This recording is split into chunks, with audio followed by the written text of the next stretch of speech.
오늘 우리에게 주시는 하나님 말씀은 출애굽기 25장 23절에서 40절 말씀입니다.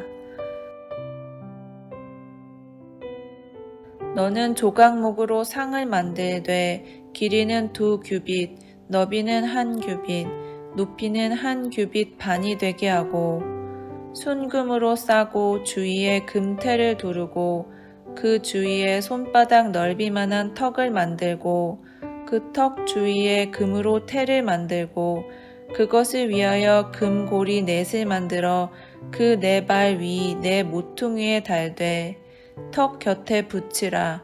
이는 상을 맬 채를 꿰을 곳이며 또 조각목으로 그 채를 만들고 금으로 싸라. 상을 이것으로 맬 것이니라. 너는 대접과 숟가락과 병과 붓는 잔을 만들되 순금으로 만들며 상 위에 진설병을 두어 항상 내 앞에 있게 할지니라. 너는 순금으로 등잔대를 쳐 만들되 그 밑판과 줄기와 잔과 꽃 받침과 꽃을 한 덩이로 연결하고 가지 6을 등잔대 곁에서 나오게 하되 다른 3가지는 이쪽으로 나오고 다른 3가지는 저쪽으로 나오게 하며 이쪽 가지에 살구꽃 형상의 잔셋과 꽃 받침과 꽃이 있게 하고 저쪽 가지에도 살구꽃 형상의 잔셋과 꽃 받침과 꽃이 있게 하여 등잔대에서 나온 가지 6을 갖게 할지며 등잔대 줄기에는 살구꽃 형상의 잔넷과 꽃받침과 꽃이 있게 하고 등잔대에서 나온 가지 6을 위하여 꽃받침이 있게 하되 2가지 아래에 한 꽃받침이 있어 줄기와 연결하며 또 2가지 아래에 한 꽃받침이 있어 줄기와 연결하며 또 2가지 아래에 한 꽃받침이 있어 줄기와 연결하게 하고 그 꽃받침과 가지를 줄기와 연결하여 전부를 순금으로 쳐 만들고 등잔 7을 만들어 그 위에 두어 앞을 비추게 하며 그 불 집게와 불똥 그릇도 순금으로 만들지니 등잔대와 이 모든 기구를 순금 1달란트로 만들되 너는 삼가 이 산에서 내게 보인 양식대로 할지니라.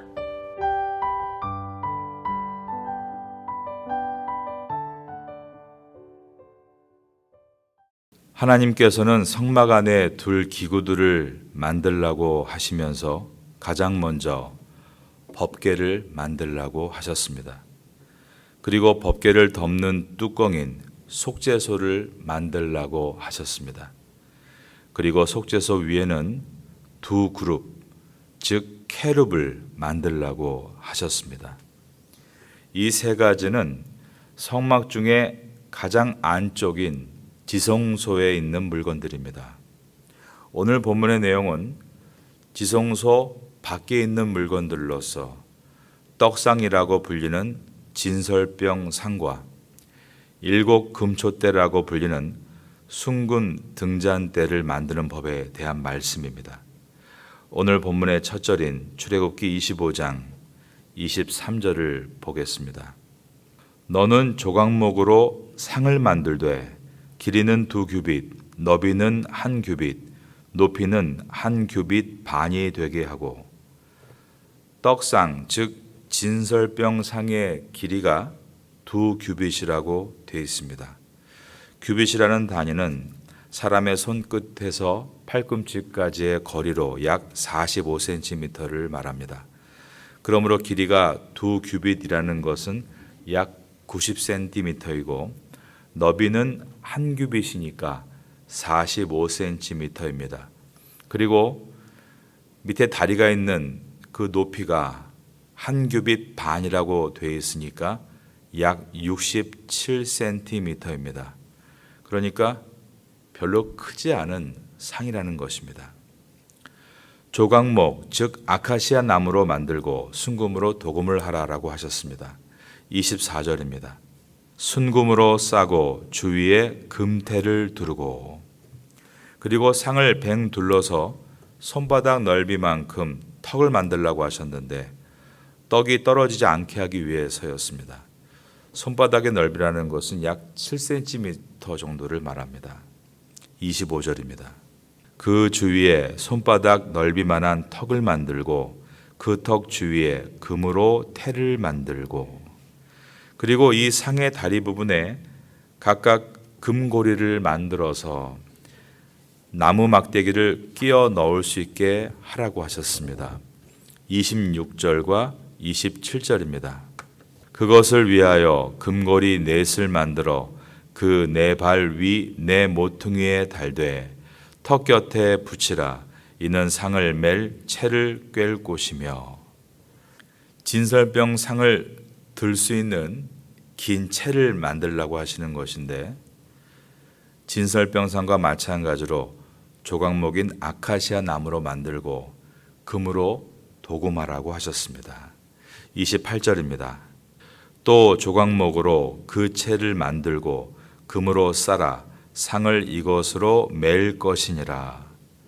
그리고 상 위에 놓는 네 가지를 만들라고 하셨는데, 첫째로 대접과, 둘째로 숟가락, 셋째로 물병, 넷째로 물을 부을 수 있는 잔을 만들라고 하셨습니다.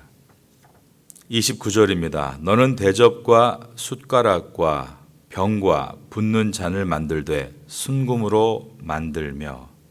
그리고 이 진설병상 위에 항상 진설병이 떨어지지 않도록 하므로 진설병이 항상 하나님 앞에 있게 하라라고 하셨습니다. 30절입니다. 상 위에 진설병을 두어 항상 내 앞에 있게 할지니라.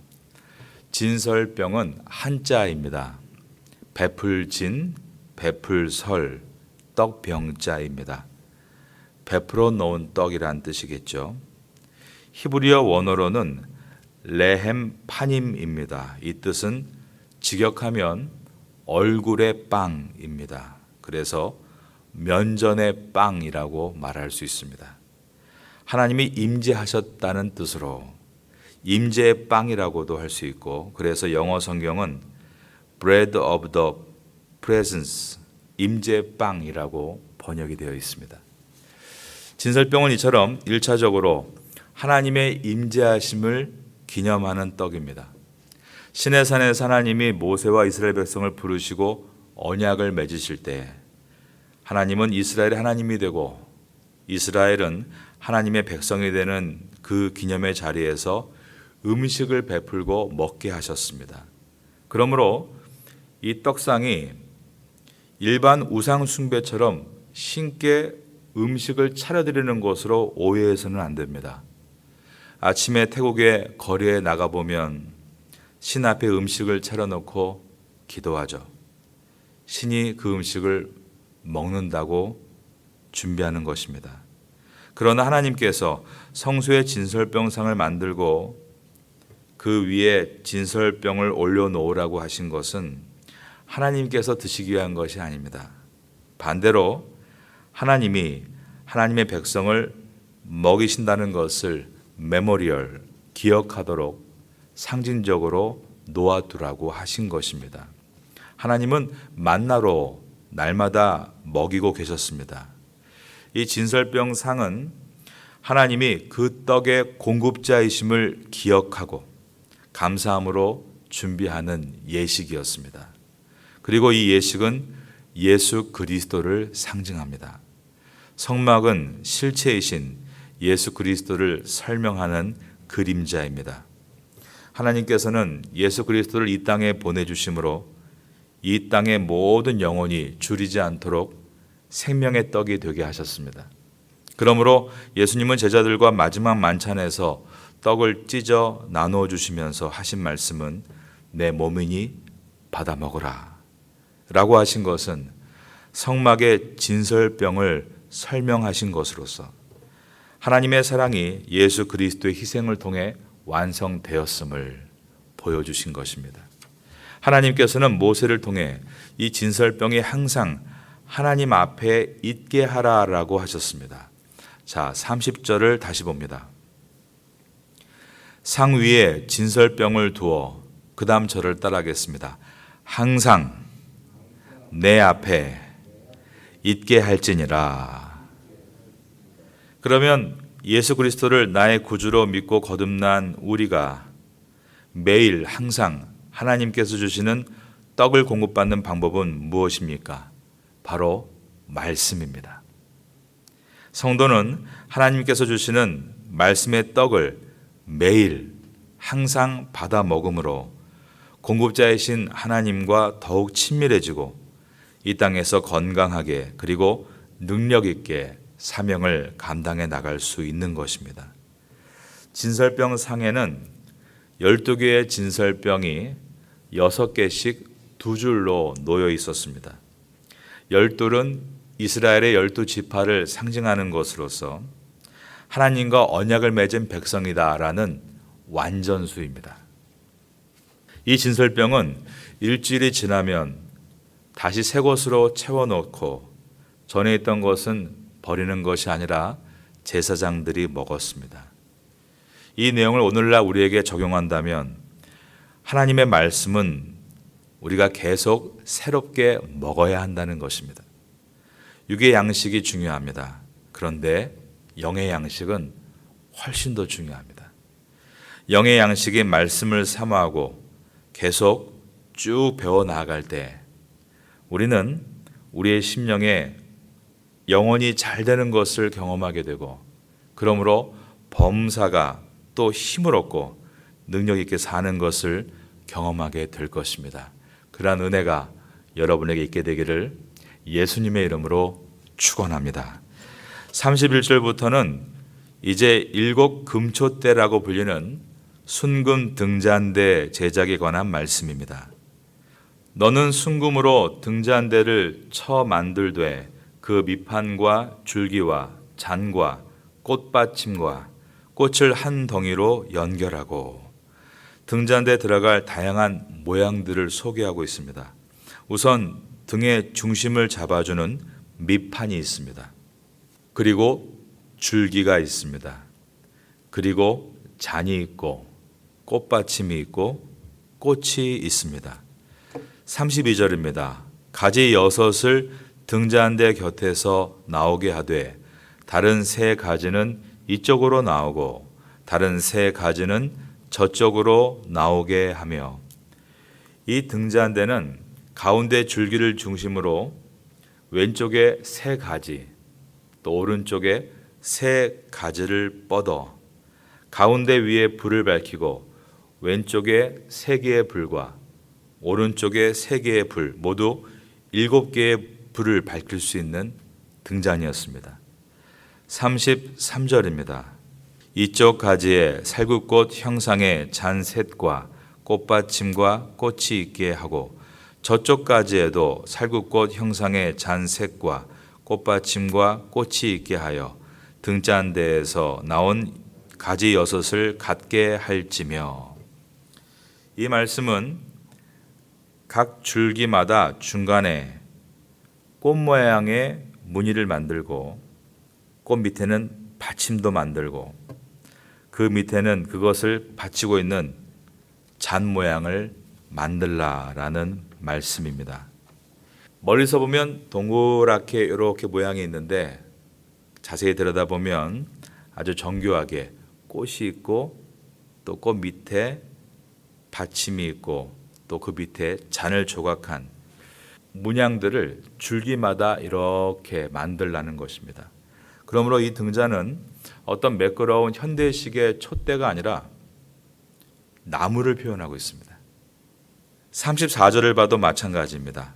등잔대 줄기에는 살구꽃 형상의 잔넷과 꽃받침과 꽃이 있게 하고, 그렇다면 이 7 금초대 순금 등잔은 나무를 표현하고 있는 것인데 무슨 나무를 표현하고 있는 것인가?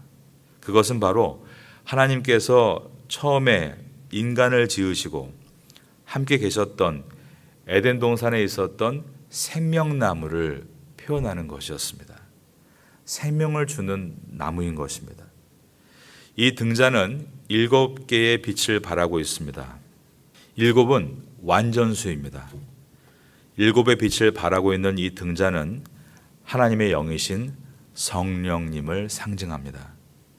빛은 인간이 육체 가운데 살아갈 때 생명을 불어넣어주는 필수 요소입니다.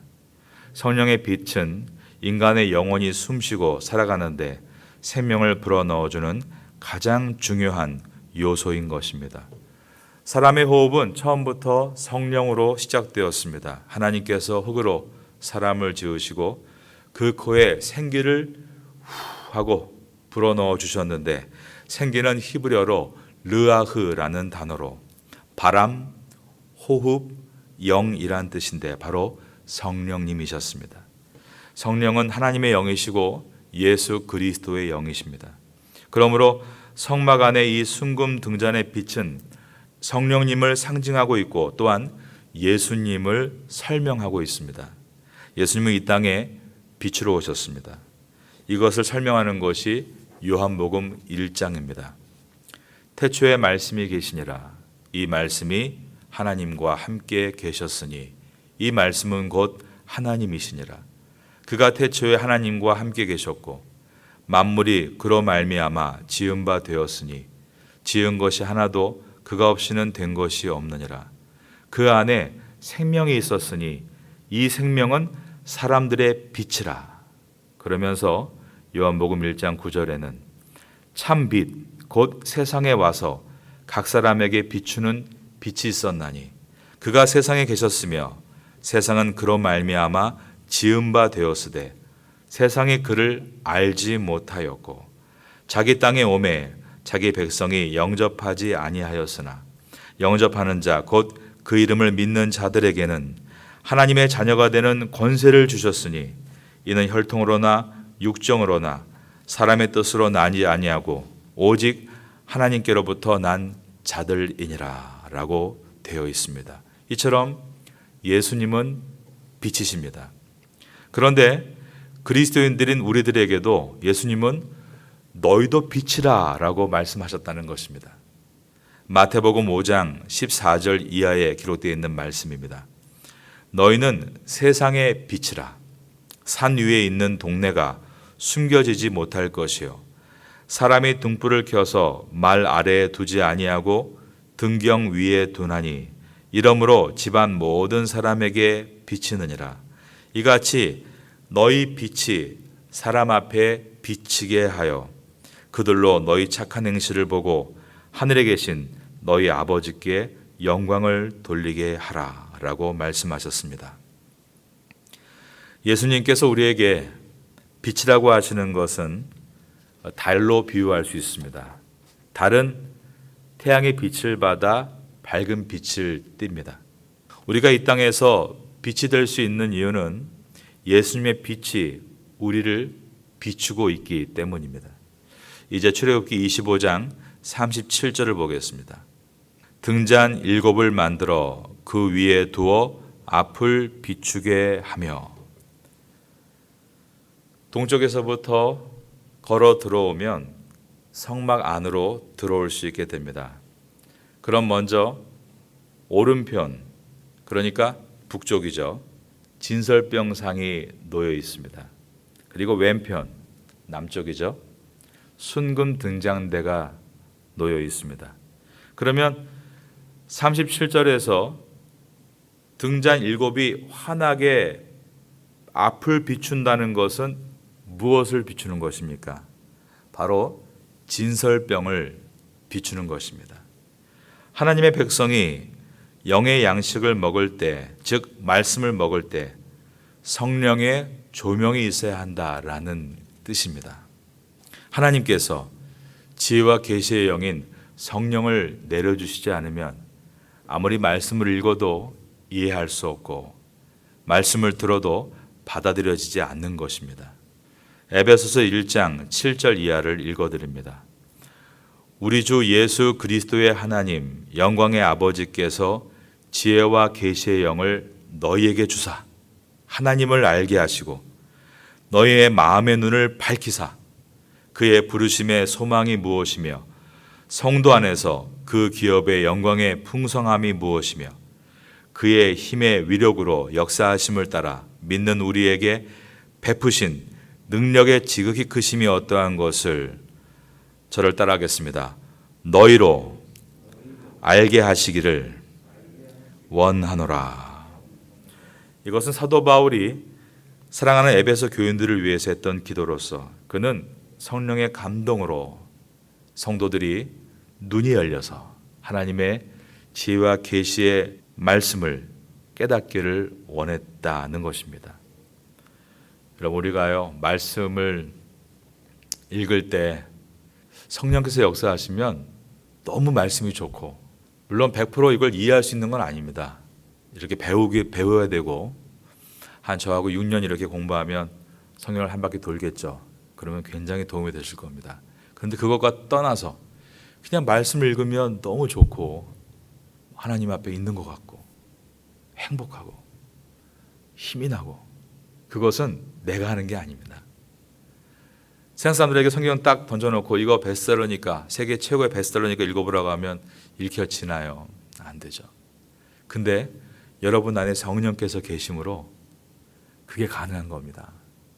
여러분 기도하실 때 오늘도 성령 충만을, 감동을 기도하시고 말씀을 사모하시기를 바라겠습니다.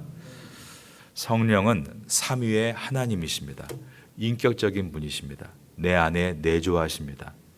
성령님을 의지하고 이 말씀을 깨닫게 해달라고 간구할 때 주님은 여러분에게 빛을, 즉 조명해 주시고 이 말씀을 깨닫도록 은혜를 베풀어 주실 것입니다.